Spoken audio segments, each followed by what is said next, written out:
रामायण को भारत का supreme court सर्वोच्च न्यायालय सुप्रीम कोर्ट मुकदमा नंबर 291/1971 दिनांक 16 सितंबर 1976 को काल्पनिक घोषित किया। जब रामायण ही काल्पनिक है तो उसके जो भी पात्र हैं, राम भगवान, हनुमान, सीता, ये सब काल्पनिक है। और आपको जय सिया राम करने पर और अठजाम कराकर आपको सत्ता से दूर और शिक्षा से दूर करने का काम ये ब्राह्मण जाति के लोग जो कहते हैं कि हम उच्च जात हैं, जिसने हमें ऊंची अपने आप को उच्च जात कहा और हम सभी को नीच जात कहा, फिर भी आप उस ब्राह्मण को अपने गृह प्रवेश, बेटा बेटी के ब्याह, बेटा बेटी के जन्म पर नामकरण कराने के लिए उसका पैर पूजा करते हो और दक्षिणा देते हो। ये कितनी लानत की बात है। मैं तेली जाति से आता हूँ, मध्य प्रदेश की हमारे जाति की एक महिला,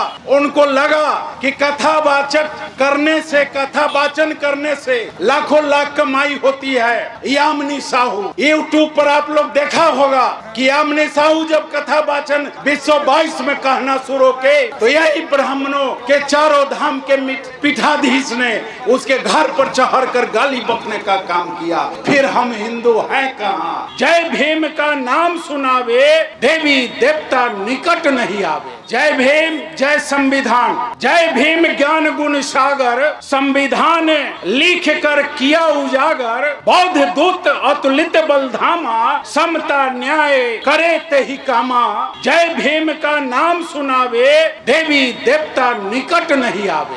मेरे दोस्तों, बाबा साहेब अम्बेडकर ने संविधान में लिख दिया था कि 26 जनवरी 1950 के पहले जो भी देवी देवता, ओझा गुण जो पाखंड फैलाते हैं, भ्रम जाल फैलाकर जनता को भ्रमित करते हैं, यह चीज 26 जनवरी 1950 के बाद करते हुए पकड़े जाएंगे, वह दंड के भागी होंगे। लेकिन दुर्भाग्य है कि इस देश के सत्ताधारी लोग ही उस पाखंड को बढ़ावा देने का काम कर रहे हैं। और वो बढ़ावा क्यों दे रहे हैं? वो इसलिए दे रहे हैं कि हमारे बाबा साहेब अम्बेडकर का जो संविधान है, जिसमें दलित पिछड़ों का अधिकार निहित है, उस अधिकार और उस संविधान को बदलने के लिए तत्पर यह भाजपा मनोवादियों की सरकार है। मेरे दोस्तों, मैं कहना चाहता हूँ, आप लोग जानते हैं या नहीं भी जानते हैं, रामायण जिसके सहारे आपको बुर्बक बनाकर वो ठगने का काम करता है, रामायण को भारत का सुप्रीम कोर्ट सर्वोच्च न्यायालय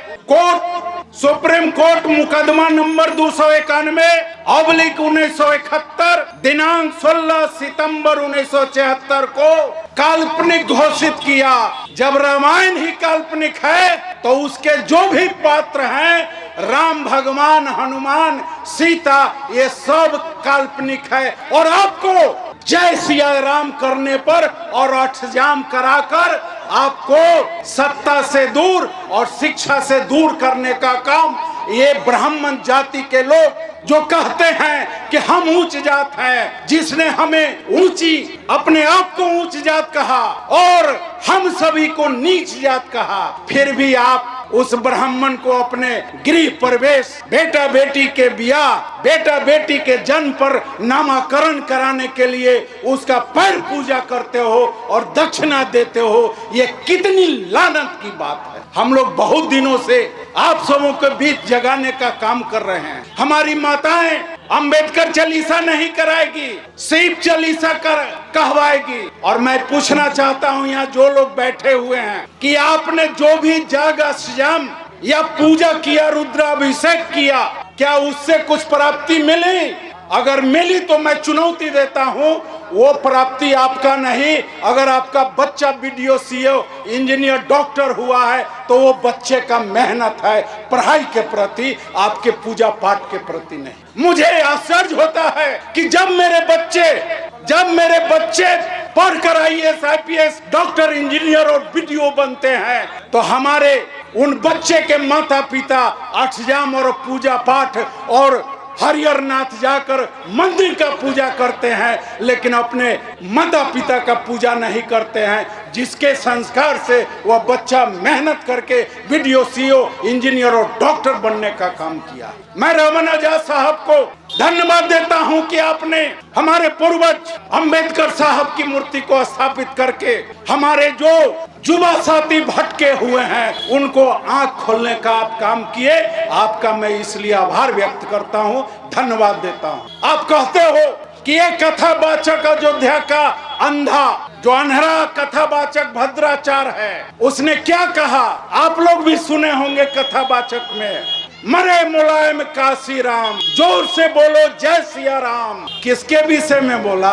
अभी भी आंख नहीं खुलता है कि आप उसके कथावाचक में जाते हो कथा सुनने, और आपको आपके पूर्वजों को वो गाली देता है मन से, और आप ताली बजाने का काम करते हो। ये अयोध्या का अनहरा जो भद्राचार है, वो कहा मरे मुलायम काशी राम, जोर से बोलो जय सिया राम। ये गाली किसको दिया? काशीराम साहब को दिया, मुलायम सिंह यादव को दिया। टोटल बहुजन, ओबीसी, एससी, एसटी को गाली देने का काम ये भगवान के सेवक लोग जो ब्राह्मण जाति में जन्म लिया है वो लोग देने का काम कर रहा है। इसलिए वैसे कथावाचक, वैसे जग जप आपके गांव में हो, उसका आप लोग बहिष्कार करने का काम कीजिए, चंदा देने का काम नहीं कीजिए। जब आप चंदा देते हो तभी मंदिर बनती है। आपको मैं बताना चाहता हूं कि मैं तेली जाति से आता हूं, मध्य प्रदेश की हमारे जाति की एक महिला, उनको लगा कि कथावाचक करने से, कथा वाचन करने से लाखों लाख कमाई होती है। यामिनी साहू, यूट्यूब पर आप लोग देखे होंगे, यूट्यूब पर आप लोग देखा होगा कि यामिनी साहू जब कथा वाचन 222 में कहना शुरू के, तो यही ब्राह्मणों के चारों धाम के पीठाधीश ने उसके घर पर चढ़ कर गाली बकने का काम किया। फिर हम हिंदू हैं कहाँ? इसलिए मैं आप लोगों को बताना चाहता हूँ कि जब तक हमारे अरुण गुप्ता साहब ने कहा कि जब तक आप ब्राह्मणी संस्कृति को त्याग नहीं करेंगे तब तक आपका व्यवस्था का परिवर्तन नहीं होगा। जय भीम, जय अंबेडकर साहब।